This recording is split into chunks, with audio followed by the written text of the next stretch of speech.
Hi, thank you for clicking on or tapping on this video.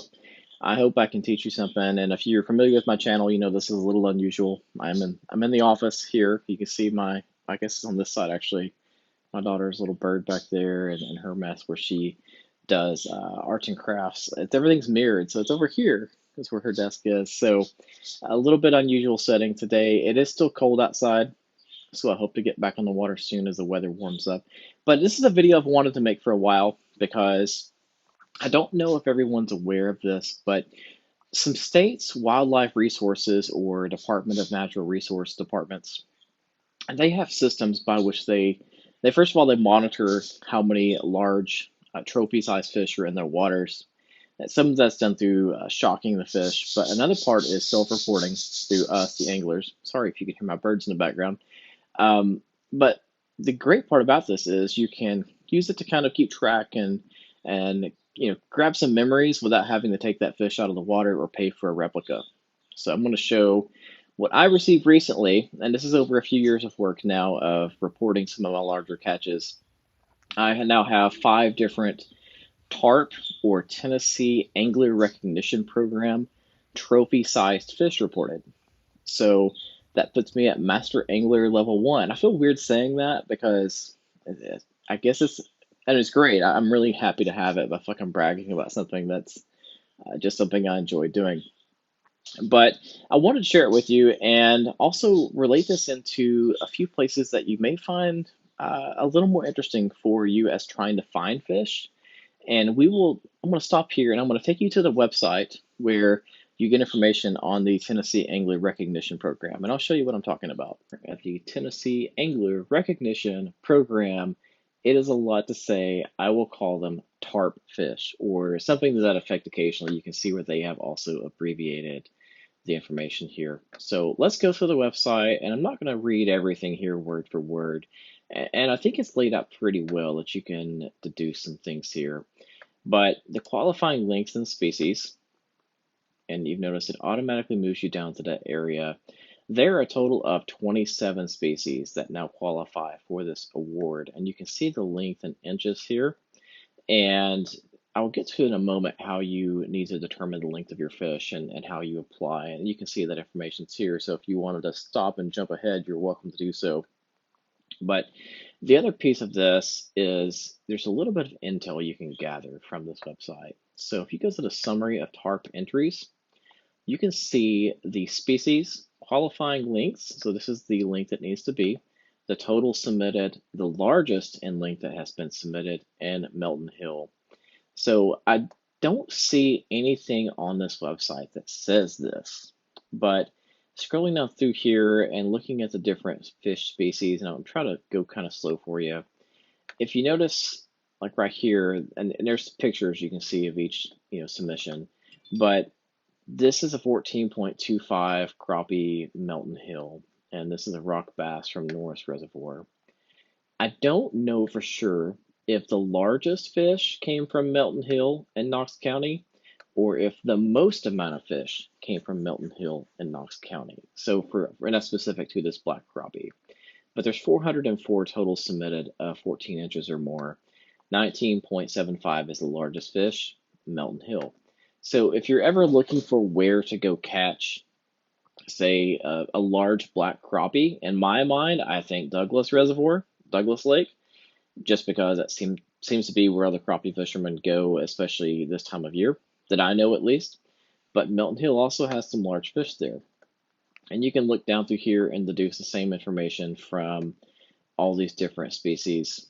It's interesting to me, Melton Hill's a lake that I don't fish very much, but it appears quite a bit here for the stripe, for the muskie, and for the crappie. Yellow perch is one I do want to add to my list this year, and I don't want to go off topic here, but Chilhowee Lake's a place that you got to go to find those, from what I understand, and that does line up with the records that they have here. So I covered the qualifying length and species and the summary of the tarp, and then you actually can go and see the tarp photos that people have submitted.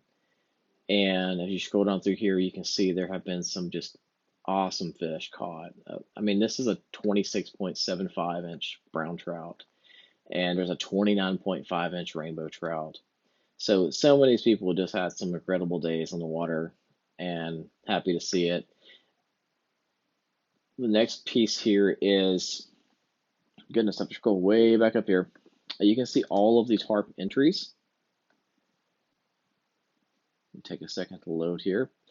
So you can see every entry, and I don't think you can export this, but I probably could use a little bit of a Excel wizardry and actually put together a sample of sorts to show which body of water most commonly has tarp sized fish caught on it. So it may be something I do in a future video, but for now we're going to focus on the fact that we can even do this program and the benefits of it.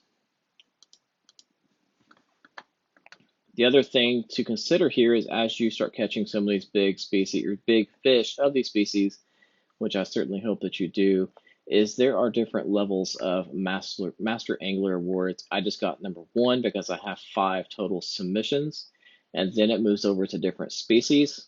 Angler 2 would be 5 different species, and then 3, and I won't read all of these to you, is 10, and then 4 is 15, and then I don't know what 5 is going to be. In my opinion, if you're at any of these levels, you're doing pretty good, but 5 seems like it's going to be something just outrageous, that like a Bill Dance type award is what I'm guessing it will be.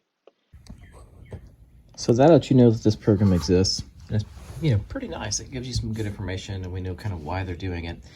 I wanted to talk about how you submit.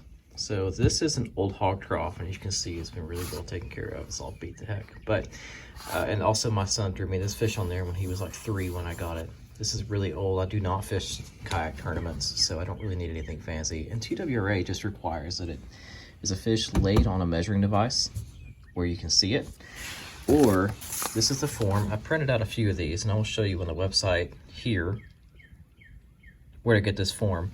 But you can actually edit this on your computer as a PDF if you want to go ahead and put your name and information in there. But at the bottom here, it says you have to print your name, birth date, species of fish on the back of the photo that you include with the application. And then you have to agree here and sign that this information is true. Option A actually is you don't have to measure it. You can just have a witness signature here with their information.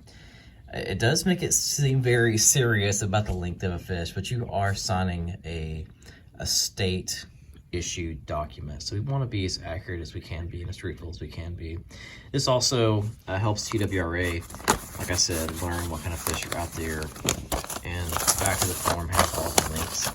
So I keep these in the bag in the boat, and that way I know, especially if I'm on a lake like I talked about Chilhowie, where there's no cell phone reception, what length of fish I need to have, throw it on the board there, and know if it qualifies. One of the next things to talk about is how to apply. So how do you apply for this, and what do you need to do? So as I just showed, we have the measuring board. You can either do a witness signature or a photo with a measuring board, but here you will see that you need to, and this is a link to the form. It's a little hidden, but it's not too difficult to use. But you're going to need to submit the picture and the form, and then a $5 processing fee in the mail within 90 days of the catch. And that can be done by check or money order. It is a little bit of a pain of a process to mail a check when there's so many electronic means to do things now, but I think that probably keeps their operating costs of this program low, and I think I would rather pay $5 than $10 to do it via an app or something like that. So back into the office and with the interesting background again, thank you for watching. I hope that you learned something as we talked about the TWRA Angler Recognition Program. If you're not in Tennessee, look this up for your state. It may be called something different, but just in a quick Google search, I saw that like North Carolina, South Carolina, Michigan, and a handful of other states have this program as well. I know for me personally, when I have those hung on my ceiling in the garage, I still remember when I see those each day and what I caught those fish on, and just a good reminder, and also something cool to talk about. And further than that, it tells our wildlife agencies where the big fish are, and you can go then look at that data, and if we all contribute to it, we can help each other out and help TWRA out. So hope you are able to get out and throw a few casts today. Otherwise, enjoy your work or whatever you've got to do. But again, thanks for watching.